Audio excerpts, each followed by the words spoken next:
Өзінің жерін, арабтың жерінен төмен көретін, домбыраны харам дейтін, наурызды харам дейтін, арабтың киімін өзінің қамзол шапанынан төмен көретін, араб өзінің руын айтуға ұялып құрайшын деп жүрген адамдар, соларды араб құл деп айтуға болады. Қарсылықтарым бар ма? Қарсылығым бар ма менің айтқан определением? Мұсылмандардың ешқайсысы араб құл емес. Мұсылмандар тек қана Алланың ғана құлы болды. Мұсылмандардың ешқайсысы араб құл емес, бірақ домбыраны харам дегенді араб құл деп айтамыз ба, айтпаймыз ба? Домбыра харам десе, ол Құранда жазылған қос ішектілердің бәрі харамға жатады деп. Домбыра қос ішекті ма? Сен үшін домбыра харам ба, харам емес па? Мен үшін харам домбыра. Тогда битіне өстіп басып тұрып айтайын, сен конкретно араб құлсың. Причем конченый араб құлсың, битіне айтайын. И онымен қатар қоймай, сендердің айтқан домбыра харам дегендеріңді қазір үкіметпен заңмен қудалап жүр.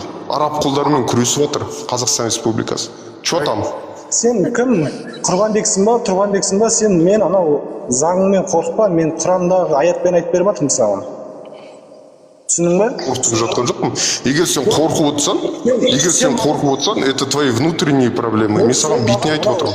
Қазір домбыраны, Қазақстан Республикасының адамдары домбыраны араб құл деп жүрген адамдарды қудалап, заңмен қудалап жатыр десем, сен қорқып кеткен болсаң, ол мені қорқытпа деп айтпай қой, мен сен қорқытып тұрған жоқпын, мен саған информация беріп тұрмын. Сонда сен Нұрлан имамын, домбыраны харам емес деген Нұрлан имамын мұсылман емес па сонда? Қалай болды?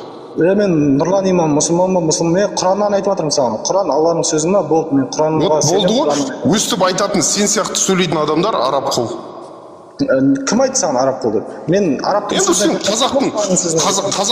қазақтың киелі аспабын харам деп отырсың, значит араб құлсың. Мен үшін сен сияқты адамдар араб құл.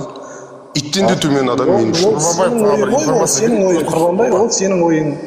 Құрбанбаев, өтінішсің. Пайғамбардың сіздігін ішет бар болса, мамасын түнгі 3-те оятып, сенен көріп пайғамбарды жақсы көрем деген адам бұл кісі. Бұл кісі таза арақ қол бұл кісі. Мойындап тастаған. Бұл кісі өтпейді ешқандай манипуляция, ештеңе өтпейді бірақ. Өз мойындап ашық жариялап тастаған кісі бұл кісі. Сендер Құранның сөзін, Құрандағы аяттарды, Құранда 114 сүрені қазақтың салт дәстүріне, қазақтың заңына әкеп тақай бермеңдер. Ол қазақтың салт дәстүрі, заңы басқа, Құран басқа. Сен бишараның қолында ешқандай билігі жоқ. Сөзі жүрмейтін сен сияқты бишаралар Қазақстанда қиналып жүрсіңдер. Өткен Қазақстан Республикасы бойынша домбыраны харам деген адамды қудалайды. Сен бишаралар тек беттерін жасырып, өстіп тығылып, домбыра харам деп жүресіңдер. Как ана есі айтып отырмын? Мені қудалайды ма, түрменің түбіне шірітіп жібереді ма, мен какана есті айтам. Мен Алладан қорғам, мен болды. Мен Құранмен сөйлеймін, мен домбыраны мәкрух, домбыра харамға жатпайды, домбыра өйтпейді, бүйтпейді. Мен Құранда солай жазылма, солай айтам, болды. Енді шығып айтсайшы, жұрттың көзінше тығылмай. Мен саған айтып отырмын, мен саған 400 адам көзінше айтып отырмын. Жоқ, дұрыс қой, мен айтқаным заңға қайшы келетін шығар, бірақ мен Құраннан айтып жатырмын да, мен заңға айтып жатқан жоқ, Құраннан айтып жатырмын. Жоқ, до конца боламын, мен өйтіп сөйлемеймін, мен сөйлемеймін. Видеос кешірім сұрап, құтылып кете сал десе, кешірім сұрамаймын деймін. 10 жылға соттайсың ба, 10 жылға сотта, давай. Құрбанбай, байқадың ба? Құрбанбай, қарашы, біздің қоғамда қандай жастар келе жатыр да? Мынау әйтпесе бір 30-ға да жетпеген жігітті дін үшін өзінің өмірін, бір болмайтын бір арабтың дін үшін өзінің өмірін құрбандыққа шалып отыр да? Жоқ, сендер қараңдар да, мысалы, Ысқағың Құдай жоқ деп 500 адаммен, 600 адаммен отырады да, мысалы, неге оған неге қарамайды, кембі қарамайды, заң қарамайды оған, біз бір сөз айтсақ бізге қарап қалады. Не сонда Қазақстан айтсыз ба не сонда?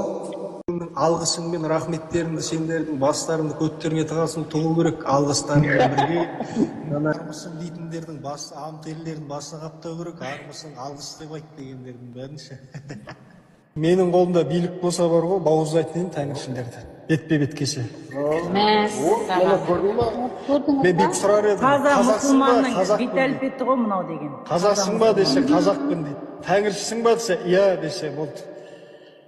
Бірақ сендердің қолынан басқа дым келмейді ғой.